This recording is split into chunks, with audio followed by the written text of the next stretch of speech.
because our deepest wounds often reveal our greatest purpose. All right, welcome to the Chord of Connection. I have a very special guest today. There's a moment I think a lot of us hit where you realize you built a life that works but doesn't feel like you. Today, I'm sitting down with Ruth Penfold, who calls this the authenticity gap. Ruth is a former chief people officer turned leadership coach and speaker. She's the founder of Bloom and the creator of Women Who Lead.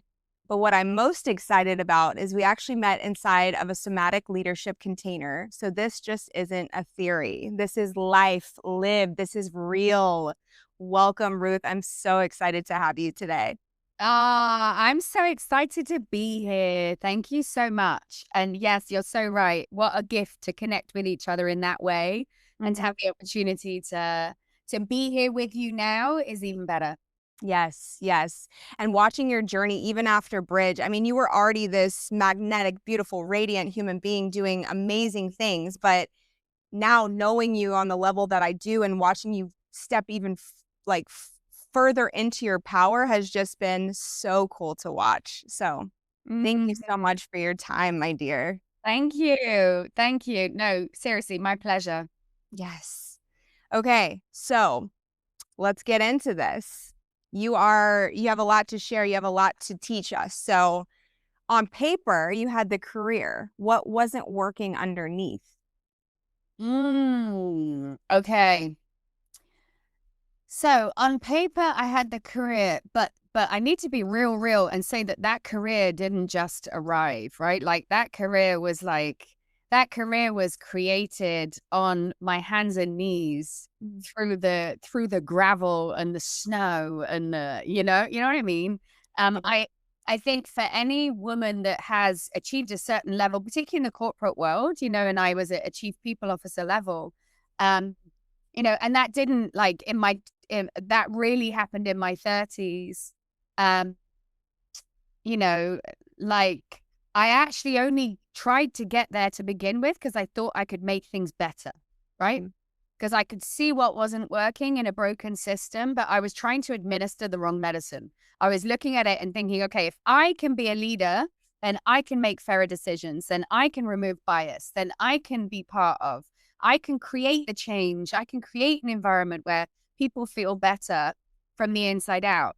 The truth is, Danielle, is that I wasn't also feeling better from the inside out, but I just didn't know it, right? I didn't know it. And because I had been, I started to meaningfully engage with myself when I was about 31, 32. Left my first husband when I was 30. I'm 46 now. So that's a long time, right? And while I was building my career, that was that decade of my 30s, really. And so I thought I was doing the work. I was showing up for different healing modalities and whatever.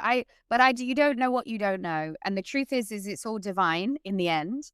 But in learning the stuff that I didn't know was what was going on underneath was that my body was in a very, very, very highly functioning version of survival mode for all of my adult life. And I actually think for women, particularly in the corporate world, I actually think that the women I worry the most about are the women that look just like I did. We look like we put it all together. People used to say to me in leadership meetings, Danielle, wow, you handle those questions that people throw out in the all hands so well. You just seem to be able to just pivot. And I'm now, that is a highly, highly functioning fawn response. It means whatever you bring to me, honey, I'm going to make it look graceful. And I'm gonna walk away and then probably not remember a single word of what I've said. And do you see what I'm saying? Yeah. So from the surface, yeah, you would have looked at me and you would have, a lot of people respected me in that season, and there was a lot to respect. But my goodness, the me that feels it all, the me that at least understands what's happening when those stress responses are kicking up. Because I don't think we can ever evolve out of. I think we can create spaciousness between us and them. Anyway, I might be getting a bit too in the weeds here, darling. You tell me. No, you run with it. No, this is great. This is great because what I don't think, I think what you're saying is, and what a lot of people don't understand until they step into this work is that is a safety strategy. And then what happens is I, step into performance, I do really well from the outside perspective, but then tell me what life looks like or what my body feels like or what happens after when I get home. No, exactly right. Exactly right. And what you've got in somebody who, if you have a highly developed, we call it fawn in the somatic world, but it looks like people pleasing, and you'll recognize that, right? You'll maybe say something and then think, why did I say that? Why did I not say this? Or maybe you're freezing and maybe you're not doing anything at all. And the best way that I really got to understand what was happening there is, think about it like this. When you are in your body and something stressful happens, your body wants to put its foot on the gas and get out of there. What's happening with stress responses that look like freeze or even some sorts of fawn is you're putting your body wants to put its foot on the gas, but you're pumping the brake at the same time. Now, I know in America, a lot of people drive automatics. In the UK, we love our manual cars, driving stick, right? It's really funny, actually. We can't let it go for some reason. I'm automatic, automatic everything now. But think of it like you're burning out the clutch. Basically, in your body, you're grinding your gears. And in a woman in particular, you can see when we are there, because we are these radiant magnetic creatures. And when our gears are grinding, our hair starts falling out, our skin starts to look different, quality changes, we can look older, we look like, you can literally watch a woman. I call us sometimes the canary in the mine, right? Because you start to see our feathers start to fall out, literally. But we don't know. So what we're doing then, Danielle, is blaming ourselves. We're like, there's something wrong with me. Maybe I should try a different shampoo. Maybe it's the time of life that I'm in. I'm perimenopausal now. Everything can be perimenopause, by the way. So, rather than just going, do you know what's my cortisol doing right now? Through the roof. Right? Through the roof. What are you telling me right now? So I think that the more that we can empower all humans, but my particular specialist, I want it for women. I want women to see what we can't see, because what I see right now is lots of women over functioning and carrying way more than we were ever meant to carry. Girl, yes. And it's interesting, right? Because we come from, the generations before us were very much patriarchal, which we still operate in that world. But then it moved into deep feminism, and we don't need a man, and we can do this. And women are climbing the corporate ladder and raising babies on their own, and having this whole experience. And as you said, we were never designed to be that way. We are as you know, in our prime, in our, most expansive, doing less and receiving more, because we are allowing, right? Yeah. We are open, and we are not it's the opposite. We get to work less and get more. Yeah. When we're regulated.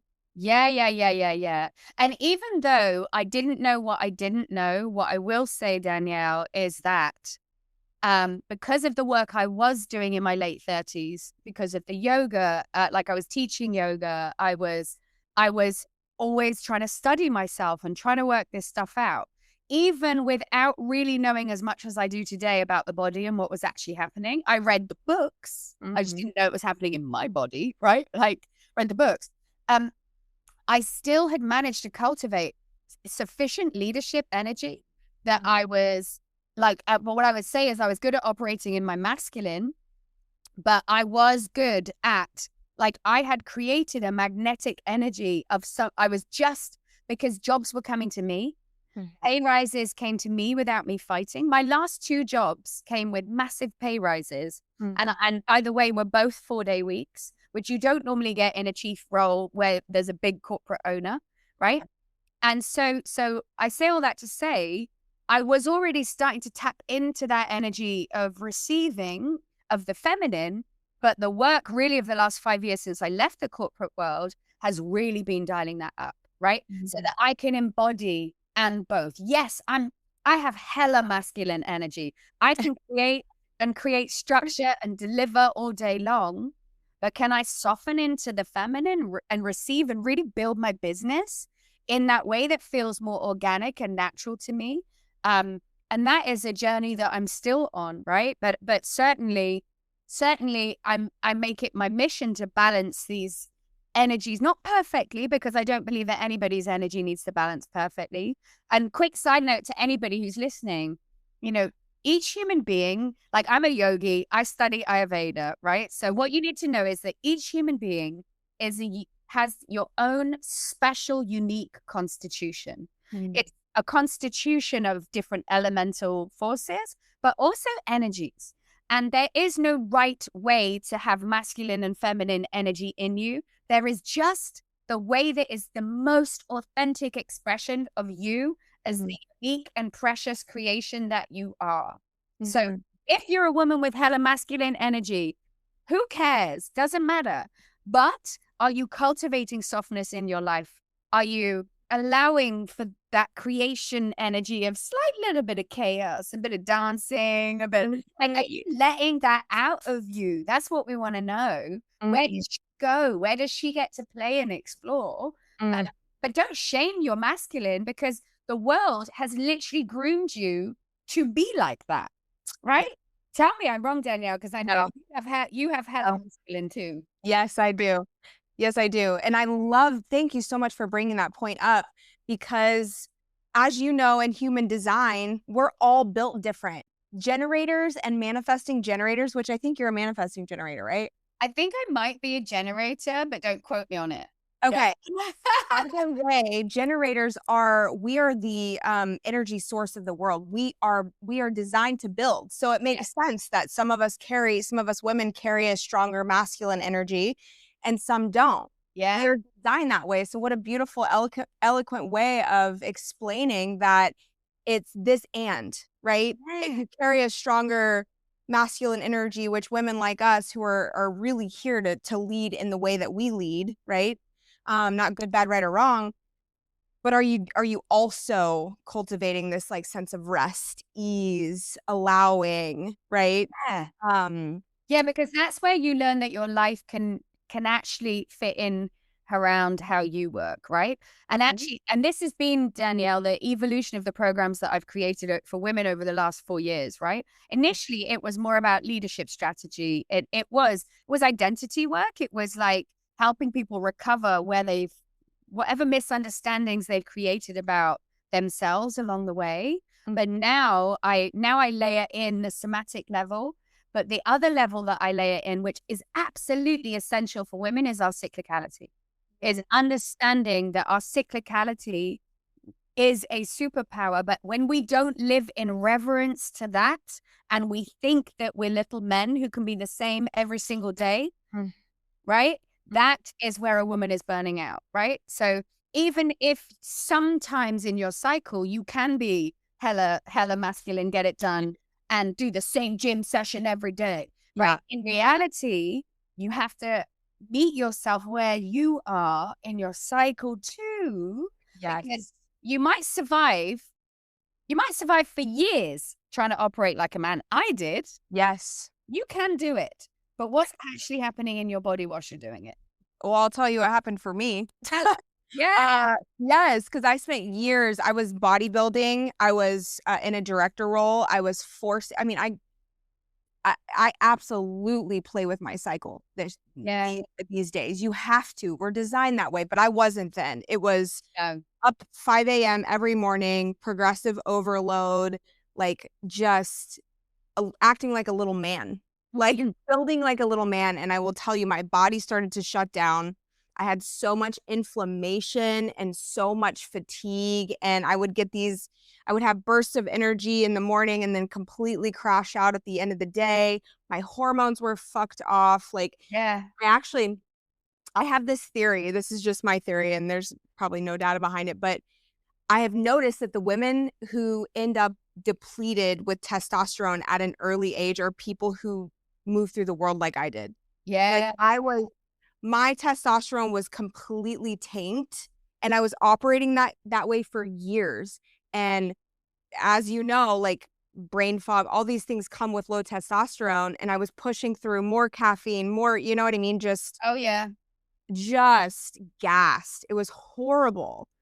And, what I want to hear more about, or what I would love for you to explain to the audience is, what does that look like to start to move in a different direction where you're balancing more of the feminine, moving from this extreme masculine energy in the kind of field that you're in into more feminine energy?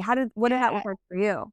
Well, so I mean, I think we've already mentioned one of the big doorways. So first of all, if you are someone who's quite fiery, elementally speaking, Ayurvedically speaking, then you're gonna hate this. You're gonna hate, like, whoever you are, whatever you are, you're gonna hate what the right medicine is. So if you're fiery and you're go, go, go, the medicine is probably gonna be to slow down and you're gonna hate it. Mhm. If you are someone who is already a little bit more slowed down, the medicine is going to be for you to speed up and start to anger. Anyway, so like, like typically we need to layer in the things that we aren't naturally, right? But a great doorway for your truth as a woman is through your cyclicality. So living in reverence to it. And I take it super deep, and I take it super deep in the programs that I create too, where it's so much more than just tracking your cycle. That's not what it is. Like every single day from a journal standpoint, I start it with what day I'm in my cycle, so that right now I know I can tell you I'm day 12. Like I don't even have to think about it. I know where I'm at. I'm tracking how my body feels and anything that I'm working with. And I tell you what, man, if 10 years ago I was already doing this, my perimenopausal stuff, right? Like knowing your body, to my sisters watching this, knowing your body gives you power in a system that right now is still not designed to give you that, right? So you need to and I'll tell you, like perimenopause, I started going and having tests. They came through and told me all kinds of things that I should be doing, but only because I've been living in reverence to myself for a number of years now, was I like, wait a minute, what are you saying here? Like they were telling me all kinds of crazy things that I needed to buy from them in order to. And so just be careful about what people will tell women to do. Anyway, so starting with that, what are you tracking? And I also track, what am I working on? Like, so have I done the thing that I'd intended to do today? And then I'll add tags around that. How did I feel in my body today? What have I not said today that I should have said? And what are my learnings for the day? That's what my tracking looks like. What that means is I'm deeply tuned in to my body. And that is a huge part of how I have become embodied. That and the physical practices that then bring me into my body. But even like bear in mind, most of us live from the head up, right? So if you spent your whole life living from here up, telling you to suddenly start living from your body is literally like, you're like, what are you even talking about? I am living from my body. No, you're not. Right? So then let's meet you where you are, which is where I was, in a very cerebral place. Okay, so then let me just look at my data. Where am I? What did I? Oh, did I hold back? Because when you're asking yourself questions like, what have I not said today that I should have said? What you're actually asking yourself is, where did I get into a stress response? Really? Right? The other thing I've asked myself in the last year, because I've been really looking at anger, is, where have I picked up a resentment today specifically, right? Or because for many women, if you ask us where we felt angry, we can't answer you. And we're like, I didn't get angry. Like the way that women are groomed in our world is so remarkable, because literally a woman, something will wrong us. Right. And this is, by the way, someone who's not a fighter, because then, maybe if you've got a good fight response, then more power to you. Great. Yeah. Average woman, right? Some sort of input material will come in and it's not even a ruffle. The mask comes up. Oh, that's fine. They didn't really mean it. That's fine. They didn't really mean it. So I literally have to go digging to go, actually, so what happened in my day today? Was I annoyed about that? I wasn't annoyed about that. Maybe I was annoyed about that. And doing that process of like really excavating anger and dancing with it, because otherwise you will believe what the headlines of you will say, I'm not angry. I'm just not really an angry person. And I think that's not all women, but I know a lot of women who are like, I'm just not really angry. I'm okay. I'm okay. Except you wait till you leave that thing out, and then I'll be like salty and resentful. Yes. I won't know why. Yes. Oh my gosh. Everybody bring out, like, just whip out a piece of paper, a journal, and a pen, and back it up about 5 minutes. Like, that was amazing. I love the way you keep it so simple. Tracking my cycle, checking in. Now I have actual data, because we were never meant to outsource anything, honestly. We were never meant. I just did an episode on this that came out Monday where it's like, and now I'm like inspired to go deeper on it, because we were never meant to outsource anything. We have everything that we need. We have everything. Yes. This amazing, brilliant internal guidance system. And I'm going to start doing that. I am literally going to start doing that. I've actually got a Notion tracker that I'll share it, and then you can share it just to see, so that you can see. I do it in an app called Day One, and I can set the instructions for it. But like, it is life changing. But we weren't meant to outsource anything. And listen, if there are to my sisters who are listening right now, also things like, like the real trouble areas, and this is more of an Ayurvedic lens, right? But the real trouble town, your digestion, is it working? Yes or no? Like, has your elimination stopped, or is it too much? Because for many of us in Ayurveda, we see that as the seat of disease, right? Dis-ease that leads to disease, right? So anything that's not quite right, like, I think for years, women tolerate bad digestion, right? Right. See? Yeah. There you go. Right. So there you go.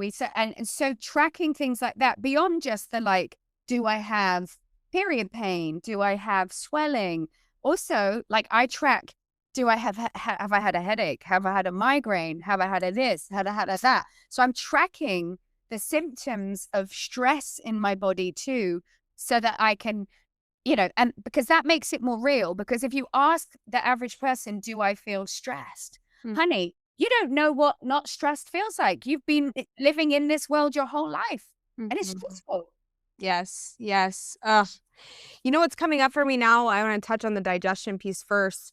I always struggled with digestion. Always. And literally not until this past year have I started to really, has that started to change. But even the last couple of weeks, I had a lot of, and this is where really checking in deeper with yourself I would have been able to catch it quicker, but I had a lot of tension building in my stomach, which was slowing everything down, right? And it was because there was something I needed to say that I wasn't saying. That's it. Literally my whole life, right? Especially when you come from dysfunction or high stress environments as a kid, you like all the internalization and suppression messes it all up. That's it. And in my 20s, so from the age of 19 to 30, I was in an abusive relationship, right? Like domestic abuse. And so that was 12 years of my life. And what I will say is, I didn't even know that's what I was in, because to me, that was just life. And if anybody's been in those dynamics, particularly for a prolonged amount of time, you're not thinking about leaving it. You're thinking about, how do I not upset the person who's abusing you, right? Like, it's a very dysfunctional dynamic to be in. I say all that to say, my body at the time, I was completely disconnected, but I went and had all these tests done, and in the end, what they said is, you have IBS, right? You have IBS, no, it's not something more serious, but I had all these food intolerances and and I still do, all these things I couldn't eat, blah, blah, blah, blah, blah. I say all that to say, when I left that husband when I was 30, like the way that my body changed digestively speaking. It's still the place that goes wrong in me when something's not right. First, for like first signal that something is wrong is there. But like, don't underestimate these things that you think you need medicine for, right? Yes.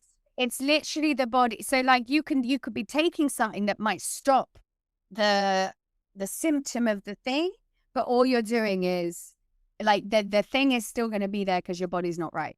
Right. And so, and that was years of my life. And then suddenly I was like, oh, I think I'm okay now. Like literally, I do not suffer with that today unless I've eaten something that's not right for me. And then like anybody, I will be unwell. Right. Yes. Right? Yes. But that wasn't like, that was pretty much like, you know, within the first couple of years of leaving, once I kind of found my feet, because I literally did not know who I was, which is, by the way, though, Danielle, that's why I call what I do bridging the authenticity gap, because I woke up at the age of 30 from that abusive relationship, functioning in the world and in the workplace, but I had no idea who I was. Like, not a clue. Like Bambi on ice. Like, literally, like I just popped out of an egg. Right? So yes, and that's where that actually all began for me. Yeah. Wow. Wow. That's so profound. Yeah. I cannot stress enough the emphasis on being in touch with your body and how much freedom there is on the other side of getting to know that, right? Oh, yeah, digestion is that's a whole other episode, seriously. Yeah.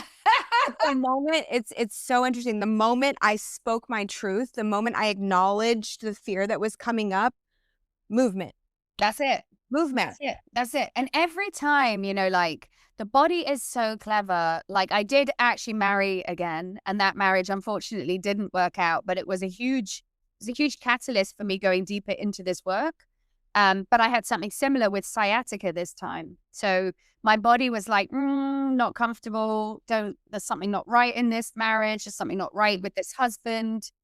Can't put my finger on what it is. So I'm just going to throb at you until, and within weeks of leaving, the body was like, okay, no, we're fine now. Yeah. It's wild. Oh, it's so wild. Well, let's do a little bit of a shift. So you and I met at Extreme Leadership. You had already done Bridge Weekend 1. When did you do the first weekend? I did that in October of last year. So October 2025. And then we did our program together in February 2026. Yeah. So how did that experience shift your understanding of leadership? Because you've already been in leadership. So what were your biggest takeaways? So I think what drew me into that work was, I think that you can have all the theory in the world, and yes, like leadership in the realms of the corporate world, we're talking about leading others and leading organizations. And yes, you know, absolutely, I have a lot of experience in that realm. But to really integrate and find out the art of the possible when it comes to embodiment, right? To be in an environment that's constantly reminding you to be embodied. And the main reason that I wanted to do that was because the more that I've learned about somatics, which is quite a lot in the past few years, you know, I've been a yoga teacher for 10 years, but I also went deep and studied Kundalini as well. So really looking at energy, really looking at, you know, like I've had like parallel career tracks that now weave together, right? Like yoga and the leadership side, right? But I say all that to say, why was I talking about that? See, perimenopause. We were talking about what you learned from Extreme Leadership and why you. I know what it is. When you hear the statistic that by the time you're an adult, 95% of how you show up in the world is automated. That means that whatever little coping mechanisms you created as a kiddo and throughout your whole life to stay safe, your whole personality is pretty much a performance, right? Now that became clear to me, but where is the playground where I get to work on that 95%? And that is what the bridge and extreme were for me. It's a playground where I actually get to look at what are the unconscious ways that I'm showing up in the world still that might be getting in the way of me creating the life and the business that I'd want, right? So, and I'm just like, there is pretty much nothing I would not try towards like becoming all of who I am. And I'm not being unrealistic and thinking I can live fully present in that 95%. Sure. But if I can get to like 20% present, 20% free will, not 5% free will, then it means that I'll be able to show up in my highest, best energy more often. And it means that you're showing up more present than probably 90% of the world at a 20% capacity. Right. We've got to be realistic. The human body is wired to automate, right? Yes. To be like, I'm not, thirst will come in and my hand has already reached for this and I don't have to, like, your body will just take a drink when it needs to take a drink. You don't have to actually consciously think about it unless you're in a circumstance that's making you think about it, right? So some of it is just optimizing, like when you realize that walking is just a controlled fall, you realize how lazy humans really are, and we will optimize anything. We'll optimize anything. Basically, think about it. We used to crawl around and use all this energy, and then we were like, no, if I just like stand and lean and then move a foot, I can get places. That literally, that's what it is. Isn't that crazy? I've never thought of that. I have never thought of that. But I mean, come on, evolution, right? We are the lazy picture, right? Evolution. So think about it. Think about it though. Like if that's what we're doing with moving around, just like everything, we're always trying to like find the easy way of, right? We can't have it. Yes. Oh my gosh. What would you say, how would you explain the difference between performing confidence and actually embodying power? I think that it is the difference that is felt. Because when I was in those leadership roles, I was performing confidence and I was performing confidence and touching sometimes into something more, right? Yeah. But not living in something more, right? The difference, but therefore that creates like almost like a mistrust in people that they can't name, because on the headline, they're like, well, Ruth's a really nice, friendly, high energy person. Yeah, like, but deep down in them, there's like, but there's something I can't, and they may not think about it consciously, but there'll just be something that's getting in the way, right? Embodied confidence is the difference. An embodied human is somebody that somebody doesn't need to question who they are with, even with all the boundaries in the world, right? So that doesn't mean, by the way, that you're suddenly available to everybody or that you don't, right? It doesn't. But it means that when you walk into a room, people can feel who you are.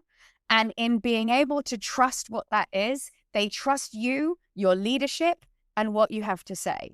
And really, that's the key of, leadership. Can I trust you? Do I think that you're telling me the truth? Yeah. And people who've been in the corporate world, you can answer that for us in comments or messages afterwards. Like, how many times have you felt like you don't quite trust what the person who's in front of you is saying? Totally.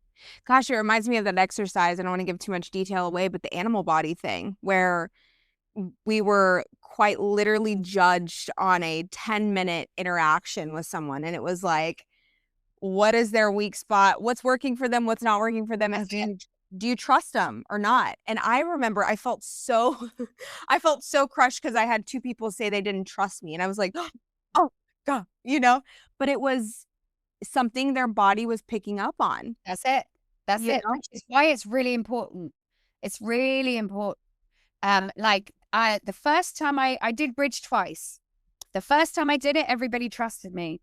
The second time I did it, when I was feeling a bit more relaxed and more comfortable in who I was in the environment, 5 people were either don't trust or not sure.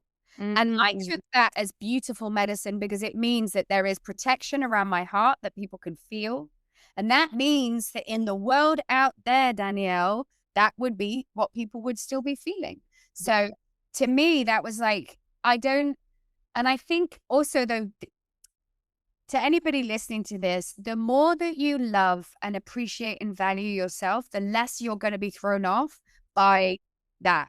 Totally. The more that you can say, okay, that's not what I would have wanted to hear, but maybe there's medicine in this for me. Doesn't have to be, by the way, though, all true, particularly not in the workplace, because people are like, don't take your performance review as gospel, please.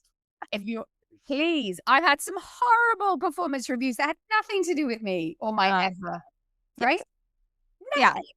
So, like, please do not take one person's words as truth for you, but data point. Okay, all right. So I can see that this system is working like this. Is it a system that I'm actually going to thrive in, or do I need to do something else? And this is why the importance of trusting your inner guidance system and yourself is so important, because somebody, like you said, somebody can say something and I can be like, that's not true. Yeah. And I'm not offended by it. Yeah. Right? It's okay.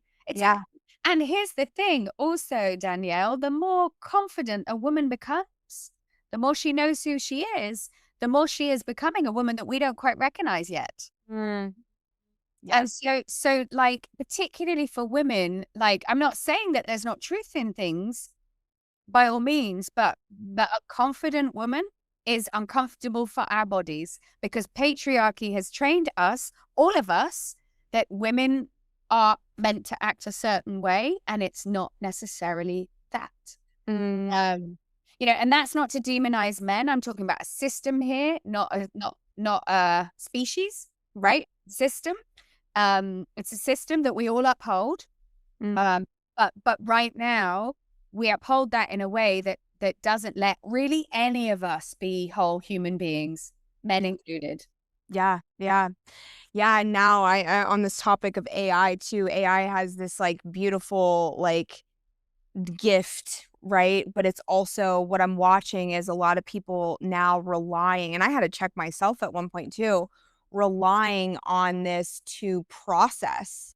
And we don't need any of that, right? We don't need, and it's conditioning, it's still outsourcing, right? Like, it's just crazy to watch how much they have set up a system where it's like, how can we get them to not trust themselves? Right.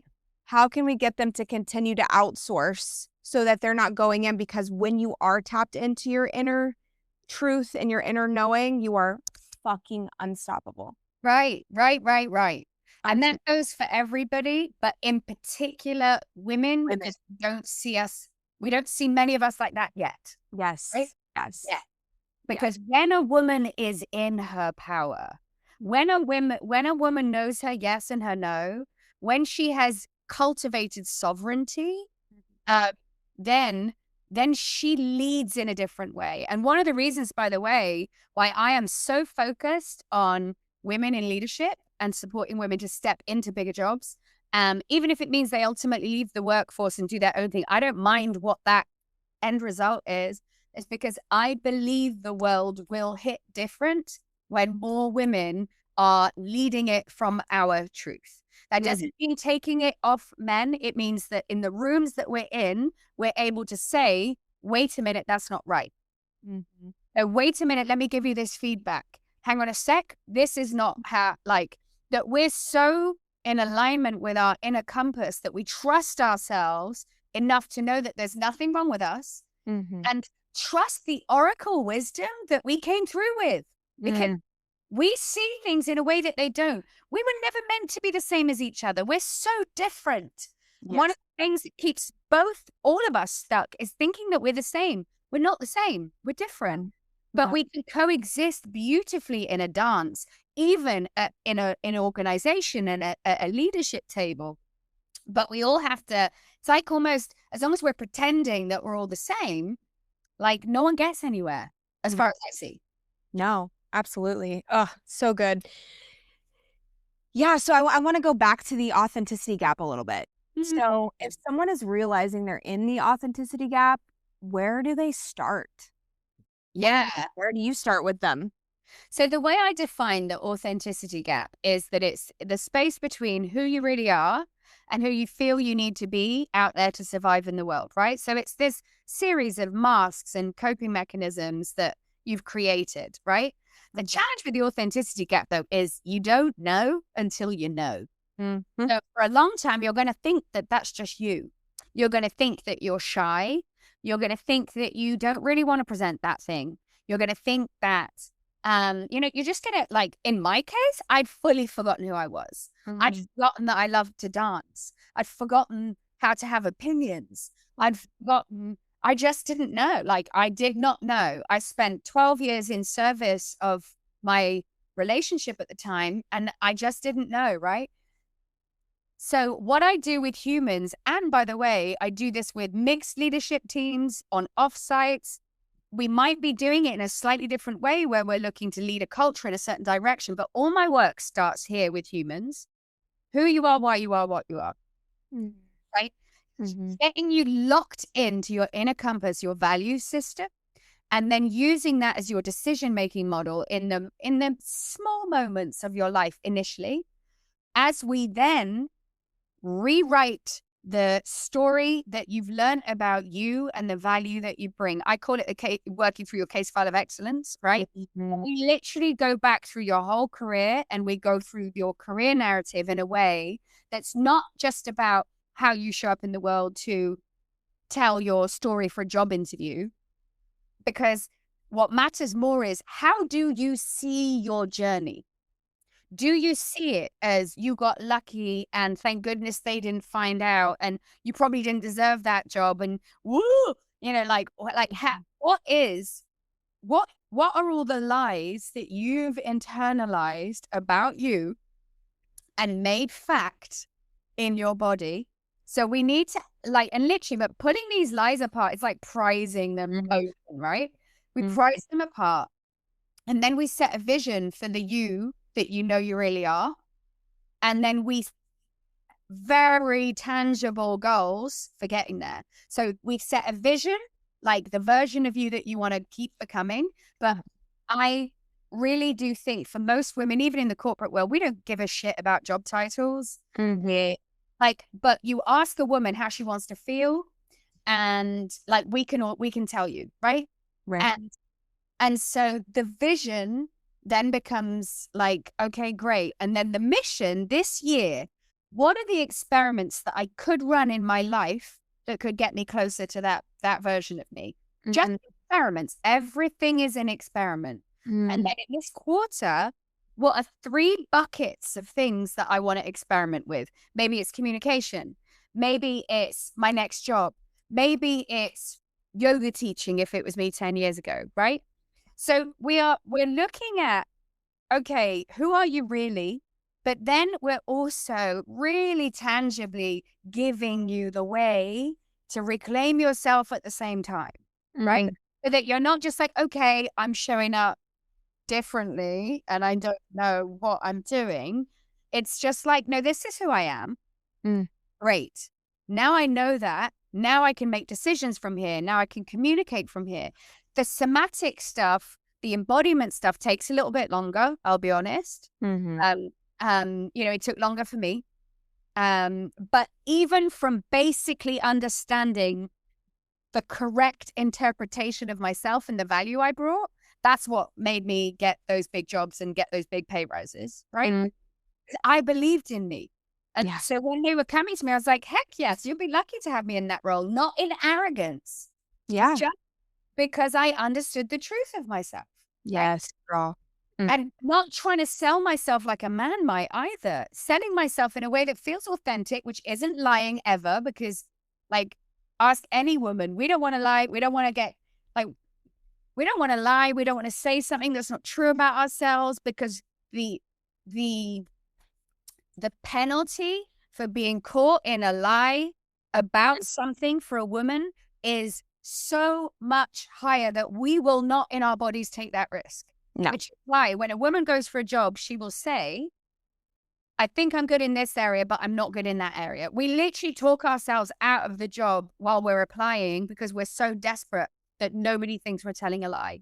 But yeah, so I mean, that's really it, right? So but you're changing your understanding of yourself, but then anchoring that new understanding into something really tangible that can help you start stepping into that version of yourself more and more.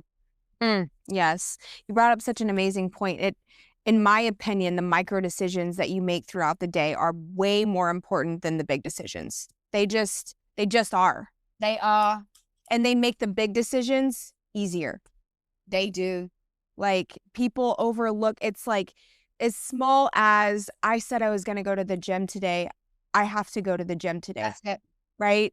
It seems like a little thing, but when you're constantly, saying you're going to do something and falling short, even if it's like, I'm going to cook tonight rather than go out. Right. Whatever it is, these micro decisions help you trust yourself.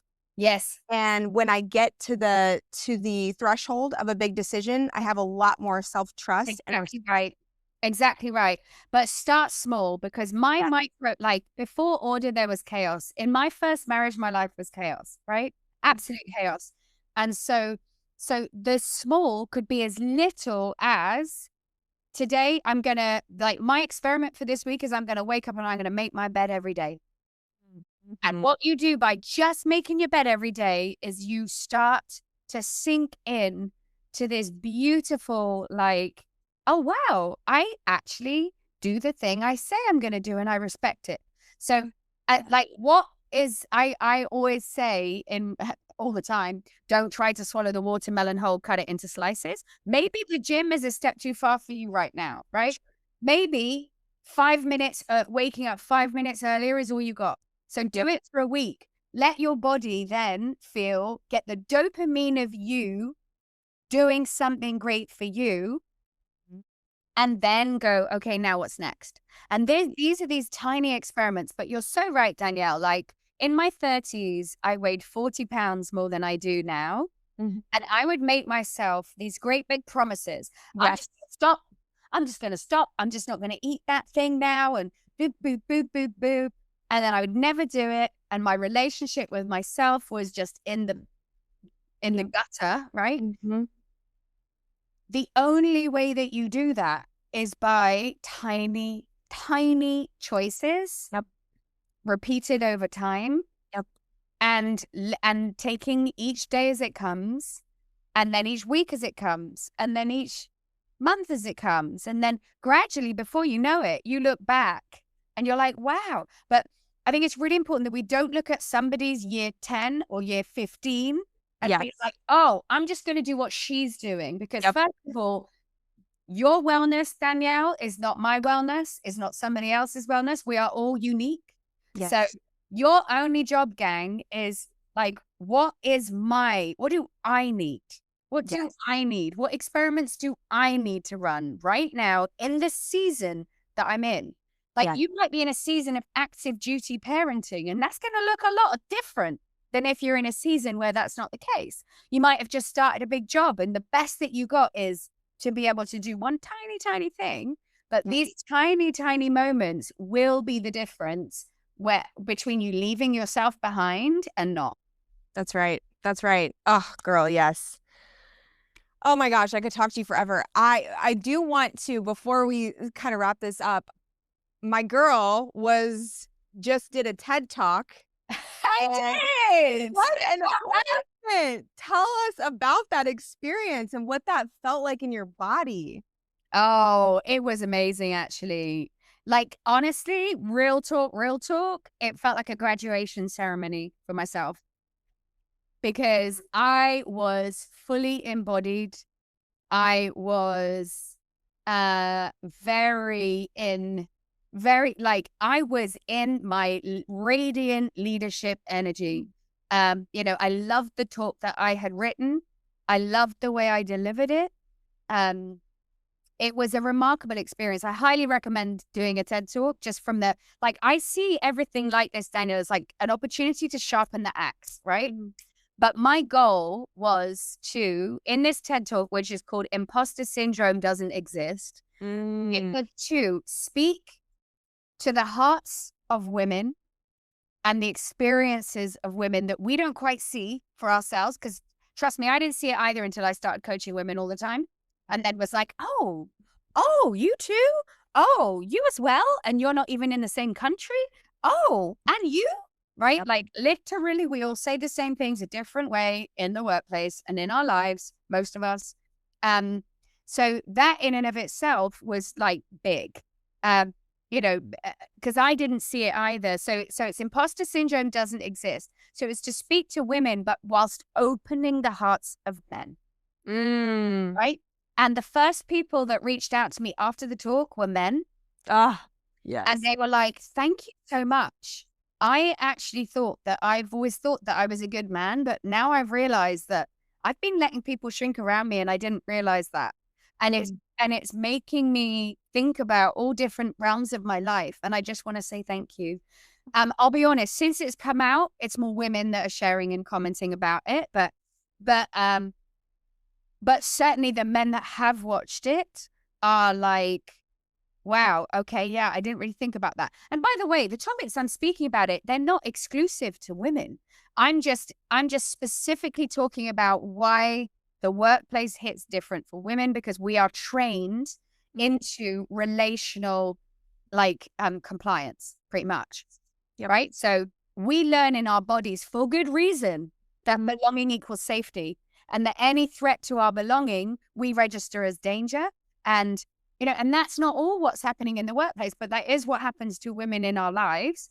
And good girls send to others first. We're taught that too. Yep. So unlearning this stuff in the workplace, it is different for women. Yes. It's different. Yeah. Like we have a different thing to unpick. Whereas for others, they may have something slightly, it's nuanced, but every human could be suffering from their authenticity gap. Every human can feel like they don't belong.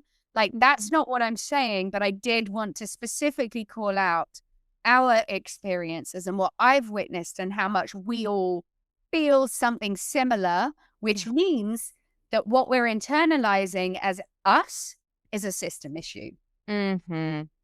Yes, girl. Yes. I need to add that you looked absolutely stunning. I was like, is she on the red carpet right now? I mean, oh my God, you looked amazing. Yeah. No, like in every way, like I said, it was like a graduation ceremony. It was literally like, and look, gang, like I'm 46 and this magic is landing in my life, right? So, yes. Like you are, and I'm just getting started. So like wherever we are right on, wherever we are, we're right on time. Do I think there's so much more that I want to do? Heck yes. But trust the timing, trust that whatever you're doing right now, you're in the perfect season. You're learning what you're meant to be learning. Like I'm absolutely sharpening my axe all the time in my business. There's so much I don't get yet that I'm learning. And like, this is the dance. This is life, yo. We don't have to have it all figured out. Yes. If we did, it would be boring. You're absolutely right. And I'm so glad you said that, because it's true. We are in the comparison trap all the time, but we're all uniquely down here to live out this experience, and every phase is so fucking necessary. It's so necessary. The pain, all of it. Anything that made me become that woman was and actually really become the woman that I embodied on that stage was all of the hard shit. The hard shit, I was going to say. The hard shit too. No, literally. Oh my gosh. It's so true. So I assume we can find the TED Talk on YouTube. Yes. I will share the link with you. Okay. You can literally just go Ruth Penfold TEDx and it's there. And similarly though, you can find me on LinkedIn as Ruth Penfold, Instagram, Ruth Penfold. My website is ourtimetobloom.com. But otherwise that, I can share those links. Amazing. Yes. That was my next question. So thank you for sharing all of that. I could sit here and talk to you forever, but we will wrap up the show. I know you have stuff going on, and I'm just so honored to have had you on the show. You are such a light and a leader, and just more than that, you are so authentically you. And you are just so authentically you, and it just really inspires me to step further into that. So thank you. Well, right back at you, darling. Seriously, women with brains, heart, and spirit are my jam. And like that light shines out of you from a million miles away. So I love to see you stepping into that here. And I absolutely know that anybody listening to this will be like, oh, when's the next episode? When can I hear more? So seriously, this was an absolute delight. Thank you so much. I receive. Yes! All right, girl. Well, thank you again for your time. And yeah, send over that link. I'll make sure and post it in the episode. Thank you. Yes. All right. Until next time. May the cord that binds us to one another and to Source remind you that you are never alone, always guided, and always home.